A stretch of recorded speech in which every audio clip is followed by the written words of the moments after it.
بسم اللہ الرحمن الرحیم۔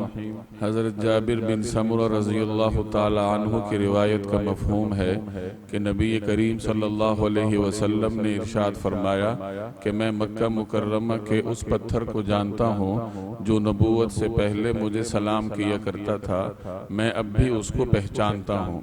یہ صحیح مسلم کی روایت ہے۔ نبی کریم صلی اللہ علیہ وسلم کو اللہ تبارک و تعالی نے مختلف انواع کے معجزات عطا فرمائے تھے۔ ان انواع میں سے ایک نوع یہ بھی تھی کہ مختلف جمادات جیسے پتھر اور درختوں نے رسول اللہ صلی اللہ علیہ وسلم سے کلام کیا ہے۔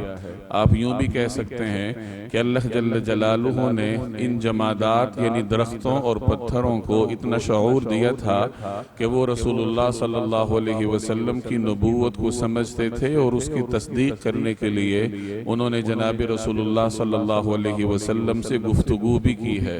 چنانچہ آج جو ہم نے روایت پڑھی ہے، حضرت جابر بن سمرہ رضی اللہ تعالی عنہ فرماتے ہیں کہ مکہ مکرمہ میں ایک پتھر رسول اللہ صلی اللہ علیہ وسلم کو سلام کیا کرتا تھا۔ یہ نبوت سے پہلے کی بات ہے اور آپ صلی اللہ علیہ وسلم نے فرمایا کہ میں اس پتھر کو آج بھی جانتا ہوں جو نبوت سے پہلے مجھے مکہ مکرمہ میں سلام کیا کرتا تھا۔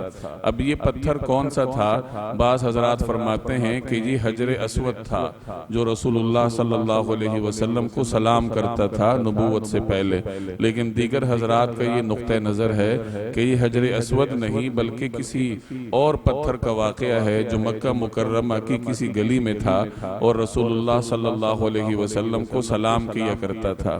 یہ تو نبوت سے پہلے کا واقعہ ہے۔ جہاں تک نبوت کے بعد کا تعلق ہے تو نبوت کے بعد رسول اللہ صلی اللہ علیہ وسلم کو تمام پتھر اور درخت سلام کیا کرتے تھے۔ چنانچہ حضرت عائشہ رضی اللہ تعالی عنہ کی روایت ہے کہ حضرت جبریل جب رسول اللہ صلی اللہ علیہ وسلم پر رسالت لے کر اترے تو اس کے بعد ہر درخت اور ہر پتھر جناب رسول اللہ صلی اللہ علیہ وسلم کو سلام کیا کرتا تھا۔